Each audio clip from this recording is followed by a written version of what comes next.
ఏమండి ఏమండి? ఎవరు? నువ్వు కిరణ్ భార్య అనుకుంటాను. అవునండి. ఓహో, ఏం కావాలి? గోపాలరావు గారితో మాట్లాడాలని. ఏ విషయం? పెద్ద మనసు గల ఆయనకి మా గురించి చెప్పుకుందామని. ఏం పర్వాలేదు, నాతో చెప్పచ్చు. నేను గోపాలరావు గారి అమ్మాయిని. అది కాదండి. ఏ గోపాలరావు గారితో చెప్పని చెప్పాడా మీ ఆయన? బహుశా నాతో చెప్పుకోవడానికి అతనికి అభిమానం అడ్డొచ్చి ఉంటుంది. కాదండి, నేనే ఆయనతో మా పరిస్థితి గురించి చెప్పుకోవాలని. ఏమిటా పరిస్థితి? ఓహో, పెళ్ళాం బిడ్డలు కూడా తిండి పెట్టలేని పరిస్థితి మీ ఆయనది. అది మీకు అనవసరం. ఇక్కడ అడుగు పెట్టగానే నీకు మాతో అవసరం ఉందని నాకు చాలా బాగా అర్థమైంది. అది సరే గాని, మీ ఆయన నిన్ను పువ్వులో పెట్టేగా చూసుకుంటున్నాడు? అంతకంటే ఎక్కువగానే చూసుకుంటున్నారు. అలాగా?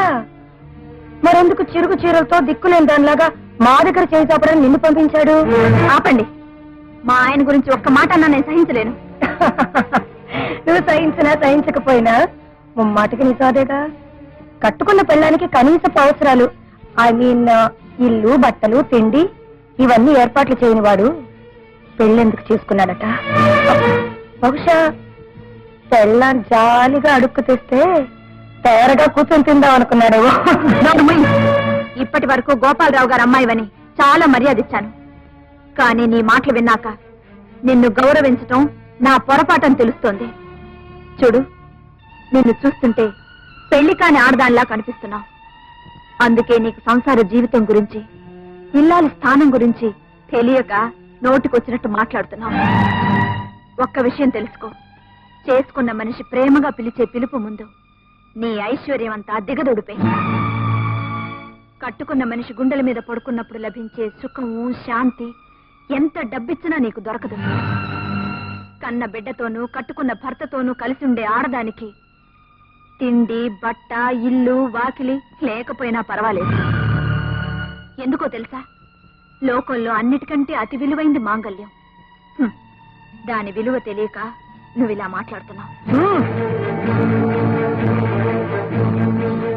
నా ఇంటికి వచ్చి నన్నే ఎన్ని మాట్లాడతావా? అభిమానంలో మొగుడికి తగ్గ పెళ్ళాం అనిపించుకున్నావు. చూడు, ఈ పౌరుషం పంతాలు తిండి పెట్టవు, కడుపు నింపవు. నీ మొగుడితో చెప్పు, అతని పంతాలు పట్టింపులన్నీ వదిలేసి మా కాళ్ల మీద పడి మీరు తప్ప వేరే గతి లేదని అర్థిస్తే మేము దయతలిచి ఏదైనా తిండి పెడతాం.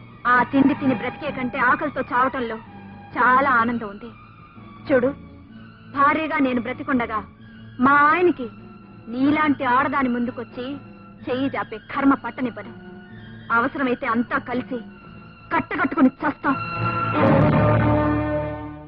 తోటి ఆడదాన్ని కాస్త గౌరవించడం నేర్చుకో.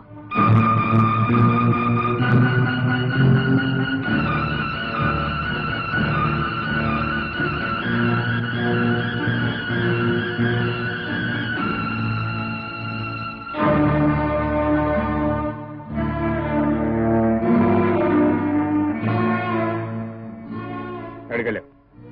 నిన్నే ఎక్కడికి వెళ్ళావు? గుడికెళ్ళి.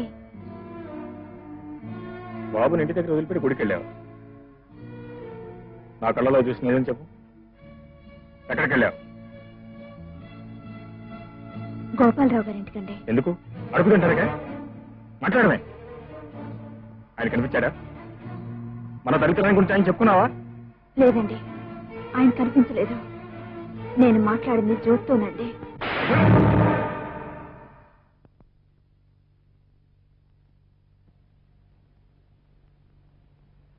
అడ్డమైన కొంపలకి అడుక్కోవడానికి వెళ్తా? ఏ ఒకడు చచ్చానుకున్నావా? 4 రోజులు తిండి లేకపోతే చస్తాం అనుకున్నావా? సత్య అంతా కట్టకట్టుకుని ఒకేసారి చస్తాం.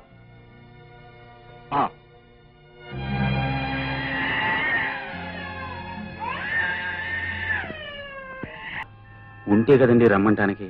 జ్యోతి గారు గంట క్రితమే ఇంటికి వెళ్ళిపోయారు. ఇంటి దగ్గర ఉంటారండి? ఏమోనండి, వెళ్ళి చూడండి.